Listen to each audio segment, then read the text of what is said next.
Hey everyone, I'm Pam, and this is my monthly update video letting you know everything that I was up to in the month of March. So starting out with updates, there wasn't all that much that I was doing other than my regular streams and videos and things. I did have a little cameo in a video from Niche Plays, which is a channel I have shouted out here before. He tends to look at a wide variety of retro games, seeing if they still hold up today. So he was talking about one of the Dragon Ball Z games, but I don't have anything to say about that. I just did the intro, which was fun. It's nice to be asked to contribute in some ways to other videos. I also recorded a podcast just recently of PD's Power Hour. It's not out yet, but keep an eye out for it. Michelle and I always have a lot of fun when we drink wine and chat about video games and things together. I will shout that out again in next month's video when it's actually out. And otherwise, not a whole lot. It's finally spring, sort of, but the weather here is like, oh, it's spring. Yeah, haha, just kidding. It's snowing now. So I'm just waiting for the temperature to not dip under zero so I can put my plants outside and start getting my balcony ready. But yeah, that's about it. I'm happy for more sunshine during the days, but let's get on to pickups. So I didn't have a ton of pickups this month. I did order a few things, but very few of them came in. Most of them were pre-orders of, vinyl or games and things that I was looking forward to. So a couple things. First, I got these guides to shoot 'em ups. These are put together by Hardcore Gaming. Hardcore Gaming 101, sorry. I really love that website. It's a fantastic resource for any sort of retro and more obscure games. I have referenced them a number of times while writing my own videos, and so they put together these 2 volumes specifically on shoot 'em ups, and you know how I love those. So features all kinds of great series like R-Type, Xanac, Cotton, Dragon Spirit, Truxton, Troubleshooter, just all kinds of good stuff. So I'm looking forward to reading through these, learning some more shoot 'em ups, seeing if there's some more out there that I want to play. But yeah, these are very nicely put together books, and I wanted them as part of my little collection since I've got, books specific to CRPGs and JRPGs and point and click adventures. So just sort of getting all of my favorite genres and having sort of reference books on them is pretty cool. And then the other thing I bought this month was, of course, Elden Ring. I wasn't planning to buy this. I was planning to finish up the Dark Souls series first. I played through 3 and then 1. I was gonna play 2, but all of my friends were playing this and just talking about it on Discord all the time, and I just had this fear of missing out and felt like I was being left out of conversation. So I picked this up, and I'm glad I did. I still am, not the biggest open world fan. I find that most open world games have bad open worlds. This one has a decent open world. There's still some things like copy-paste dungeons, copy-paste bosses I feel like aren't really needed here. But anytime I'm in a sort of legacy dungeon or more of a contained area that I get to explore and find secrets in, I'm pretty happy. And the combat is super fast, especially just coming off of Dark Souls 1 where the combat was very sluggish. So that took a little getting used to, but I'm overall enjoying it a lot. I've put in close to 70 hours, I think, over the last month, so I'm obviously liking it. I've also been playing a little bit of multiplayer, which has been really fun. I've never tried multiplayer in a Souls game before, so yes, I'll have more to say about this probably next month, assuming I finish it. It seems like it's a way too long game, which will probably be feedback I have, but I am enjoying it, and it has sort of pushed other games off the table because I've been spending so much time with this. And now getting into the games I played, ones that I either finished or sort of gave up on and retired in March. Let's start off with Dark Souls 1. I managed to finish that. It was a good game. It's strange coming off of Dark Souls 3, there's just, little quality of life things, sort of the speed of how you play aren't quite there in Dark Souls 1. I found the first half of the game quite excellent. It had those shortcuts and secrets and great level design that I really liked. I found, and I don't think this is an uncommon opinion, that the second half of the game kind of dropped off a little. I found the Areas themselves got really frustrating, like areas where you're stumbling around in the dark, or the floor is lava, or just not fun areas. And then the bosses I also found just got easier. Like after Ornstein and Smo, the boss fights just went like, pew, like they weren't hard, they weren't particularly interesting. One of them, Bed of Chaos, was just the worst. And so yeah, I liked playing through it. There was a lot of good stuff there, but it did feel like a huge dip in quality from the first half of the game to the second. And it wasn't as challenging in the ways that I sort of expected it to be challenging, which was strange. So I'm glad I played Dark Souls. I am looking forward to playing Dark Souls 2 at some point after I finish Elden Ring, I guess. But yeah. I also played through El Viento. If you have not seen my review on that, I will link it up here. Check it out. It is a Sega Genesis action platformer, and it is a real weird game. I really like the speed and the fluidity of it, but the level design was a bit on the weak side. It had really nice sort of anime kind of cinematics in between levels, which was pretty cool. But overall, it was a very strange game. Check out the review if you haven't seen that. The game that my weekly multiplayer group was tackling in March was Risk of Rain 2, which was a lot of fun. This is a sort of like an action roguelike. You play you get multiple characters and sort of more open up as you play through the game. And you land on a weird procedurally generated planet. You kill enemies to get gold, and you can use that gold to open treasure boxes all around the planet, and they will give you buffs. So by the time you're through a run of this game, you have dozens and dozens of buffs. So maybe you're returning health on attack, or you have better move speed, or you can jump 12 times in a row, cool things like that, exploding things when you hit them. It's really cool. There's like so much stuff to pick up. I found that as a multiplayer game, it was a lot of fun. Just very fast combat. It was cool places to explore and look around, and had a lot of fun doing that.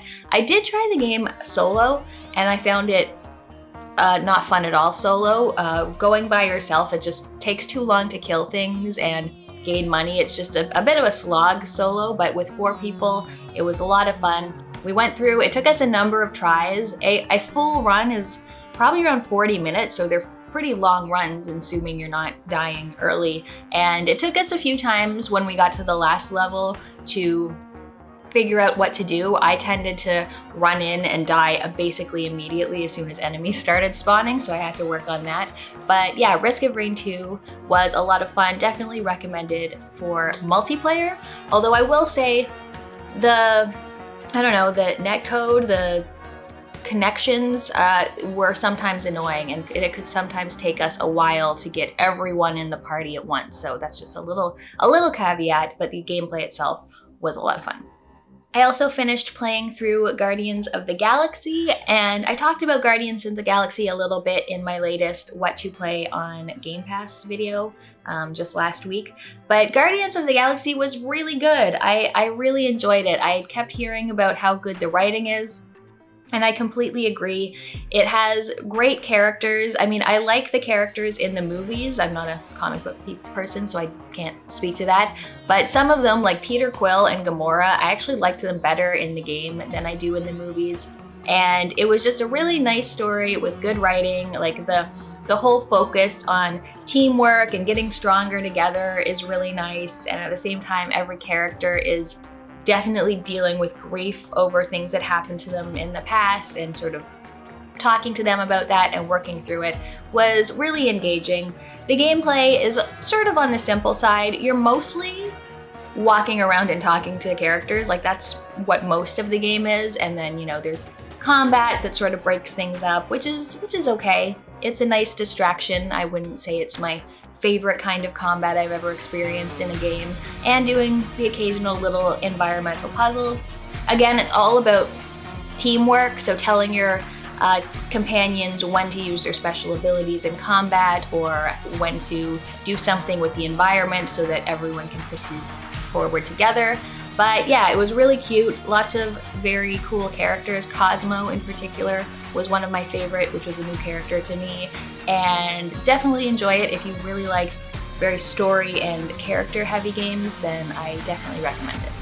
Also, I finally made my way through one of the GBA Castlevania games. I decided, because I had tried Circle of the Moon not long after I bought the collection, and it just still looks like a Game Boy game. Like the pixels look weird, blown up on a big screen. The sound quality is not fantastic. So when I first tried it, I put it on and like turned it off immediately. So I decided I was going to stream Aria of Sorrow, since apparently that's the best one, and I figured if I had an audience, I wouldn't just be like, fuck this, and put it down immediately. I'd feel peer pressured into actually trying the game. So I ended up playing through the entirety of Aria of Sorrow on stream, on sort of impromptu Friday streams that I don't usually do, and I had a really good time with it. I still found I had the same problems with like the visuals, although they grew on me as they went. The sound quality, again, not a huge fan, but it was basically your Symphony of the Night, like where you're exploring a cool castle with interesting enemies. Most of the enemies I've seen before from other Castlevania games, but it was just fun, lots of good abilities, lots of interesting secrets, the kind of stuff I look for in a Metroidvania, and I had a lot of fun with it. The story was kind of silly, but that's sort of par for the course, I find, with Castlevania. So I ended up finishing it on stream, and then the next day, because I just got like the regular ending, and then the next day I, on my own, looked up how to get the real ending, and I went and I did that too. So that was a good game. I would sort of put it around the B rank if I were to be ranking it right now, but yeah, I liked it, and perhaps I'll try one of the other two in the future. I've also been playing a game called Core Keeper, and this is an early access PC game that a bunch of my friends picked to play, and I sort of agreed to play it before I actually looked at what kind of game it was. It's basically your farming, mining, simulator games. Apparently it's like the mining part of Stardew Valley, which is not really my thing, but it has been fun to go through digging up tunnels, finding equipment. There's some boss fights in it, which is probably my favorite part of the game, but I put a few hours into that. Mostly I feel like I just leech off my friends because they're all about like making the base pretty and crafting all kinds of things, and I just go around and I hit walls with my pickaxe for an hour. So if you like that kind of game, it does seem pretty, like, it does seem like a good one. Like, there's a lot of things to do, ways to level up your character, all kinds of interesting enemies and items to find. It's just, I'm not a crafter really in games, but yeah, I will probably play a little bit more of that, assuming everyone else still wants to.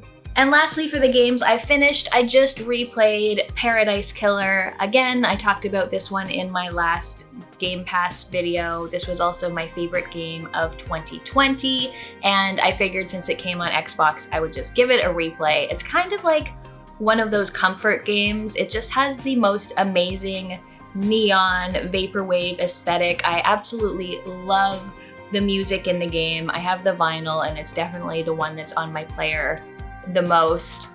And it's just this great sort of contained open world where you just platform around, you find little secrets and little lore bits telling you previous stories about the game, and all the while you're trying to solve a huge murder mystery by talking to suspects, getting information, finding evidence, and I just loved it. I played through the whole thing over 2 or 3 nights. It's one of those games that's just perfect to just sort of sit back and chill to, and it's, yeah, again, it's sort of like a comfort game for me. So if you haven't tried Paradise Killer, especially if you have Game Pass, please go try it.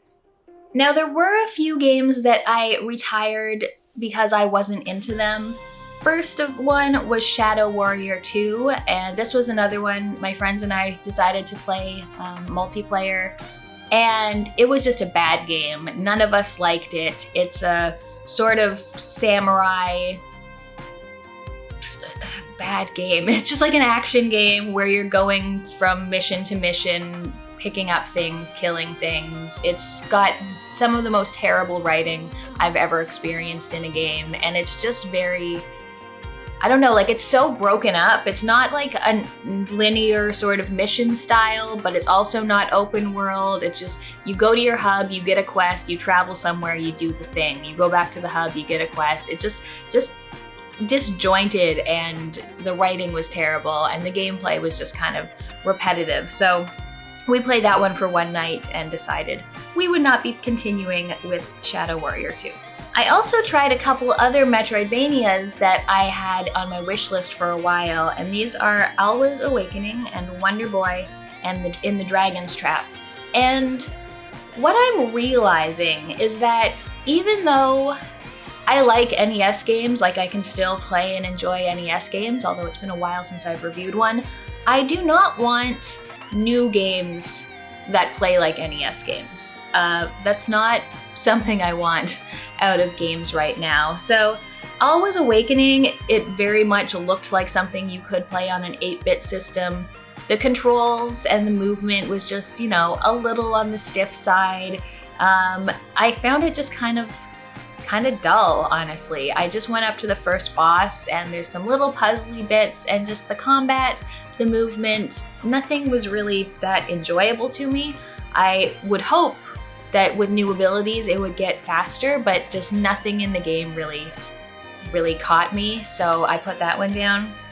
And then the other one, Wonder Boy in the Dragon's Trap, sort of the same problem. The movement was a little more fluid in this one, but at the start at least, your sword has this like tiny little reach where something has to be basically right in your face in order to hit it. And it also basically did the kiss of death for me, which was it started out with a maze, and you go into this castle, and it's not just like, you know, one room to the other. You have to know your way through. So if you go, oh, I'm gonna exit on the right on this side, if that's the right thing, it'll take you to the next screen, but then, oh, the next screen, you can go down or you can go right and say, okay, I'll go right again, and it takes you back to the beginning of the dungeon. Like, that's bullshit.